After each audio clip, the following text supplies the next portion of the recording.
Contestant number 6, Chan Whiting Lawrence.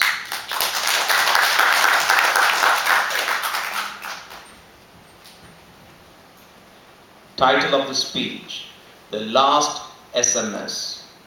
The Last SMS. Chan Whiting Lawrence. Just when you thought all Singaporeans all suck at sports, I had a good piece of good news for you. Just a few days ago, I was reading a newspaper and I saw on this article, a 25-year-old Singaporean male has just won the World Championship in texting. Texting, mind you. Texting, I mean the short messaging system, SMS. I know some of you are thinking, it's not even a sport, but how can you call it a sport? Hey, it is a sport if the government says so, okay? So I'm here to tell you, I'm proud of you, Singapore. SMS has been invented. Are we supposed to improve the communication with SMS? Or are we supposed to live our life happily ever after SMS? You like to think so, I like to think so, but I'll tell you otherwise. SMS play a large part in all dating couples. How many of you are still dating now? Thank you.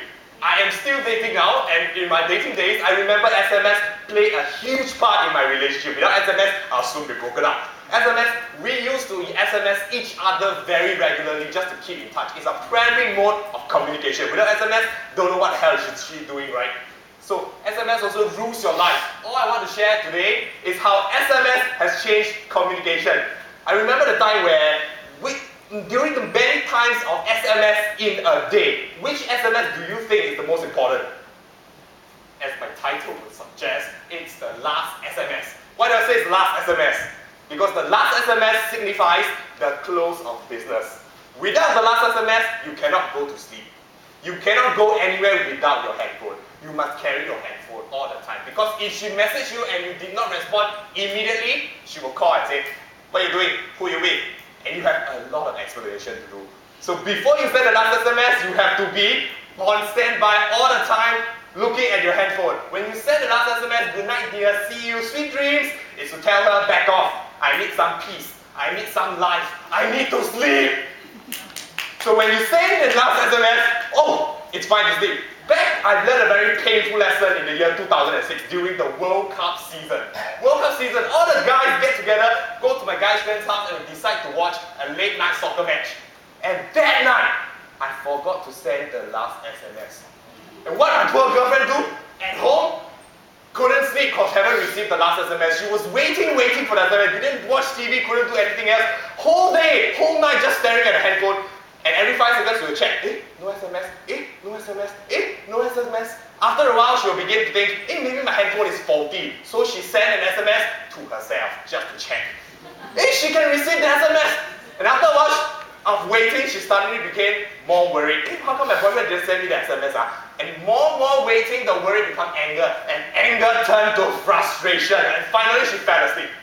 While still waiting for the SMS that never came. What did the boyfriend do? Finally, I realized, oh shit, I forgot to send an SMS. And when I look at the clock, it's 3 a.m. in the morning. And I was thinking to myself, should I continue to send her the SMS? Maybe she's already sleeping. If I send her, I might even wake her up, right? So once in a while, doesn't matter. I hope she's understanding. And I think to myself, why must always be the guy that initiates things? Why can't she send me the SMS? And with that, I slept. The next morning, I woke up and I sent her the SMS in the morning. Good morning, dear. Hope you had a good night's sleep. Hey, want to go out catch a movie? And she replied immediately with an SMS, okay. And I think to myself, hey, I asked her out, she said yes, so everything's fine. But in her mind, she's thinking, this boyfriend, not bad, quite sincere. Want to meet up with me, must be want to apologize to me in person. And so we met up in the mall, and we were going to queue and buy the tickets. And we were walking and I noticed behind me, she was tailing. And I noticed the distance between us was further than usual. And in the guy's mind, I was thinking, right, maybe she just needs more space. And in her mind, she's thinking, waiting, apologies coming, not coming, I'm going to get so angry. And then she waited and she expected my apology. It never came. And the more she expected, it never came. And the more frustrated she became until finally I asked her, hey dear, what movie do you want to watch? And she finally looked at me and said, whatever, you decide. And I think, you mean it? I decide? I get to choose? Finally! You say one, you say one. So I went out to the ticketing counter and said, I don't know what movie I want. All I know is I have some requirements. I tell you the requirement to recommend a movie for me. My requirements are simple. All I need is doesn't need to have great storyline. All it needs to have is a lot of explosion. All I have is a lot of fighting, a lot of blood, car chase, sexy girls. Give me the 2 tickets. So she gave me the 2 tickets. I took my girlfriend and I told her, come let's queue and go to the movie theater. And suddenly she stopped and said, I don't feel like watching anymore. And I'm like, what do you mean you don't feel like watching anymore? I took 5 seconds ago you said you wanted, so I bought tickets, right? Tickets got very cheap, you know.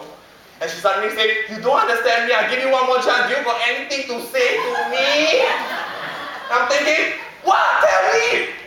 How can I guess what you're thinking if you don't tell me, right? Tell me what you want me to say. I will say what you say. You should know what. What I know, if I know, I wouldn't be asking you, right? I don't know. Tell me. Nothing, whatever. No, nothing. And this time she was breathing heavy already. And I know she's going to explode. And explode using the most secret weapon all you ladies have, tears. And you know girls are all a bit guilty as if they cry, they don't just cry on the spot. Even when they cry, they must look perfect. So they will pick the perfect spot in the level.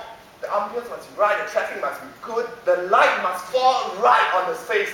And she suddenly cried. I'm like, oh my god, don't cry, people are staring at me, come on, the movie is starting. And she's thinking, you don't love me anymore. And I'm thinking, if you're walking on the street and you see a couple, a guy and a girl, the girl is crying, you must be thinking, right, the guy's a bastard. But if the guy is crying, you must be thinking, oh my god, he's a homosexual. Without that, all I learned is the painful lesson is SMS hasn't changed communication. Instead, miscommunication, misunderstanding has gone up the roof, communication has gone down the drain. And one message out to you ladies from the guys, please don't make us guess what you're thinking. At least send me an SMS, okay? But that's it.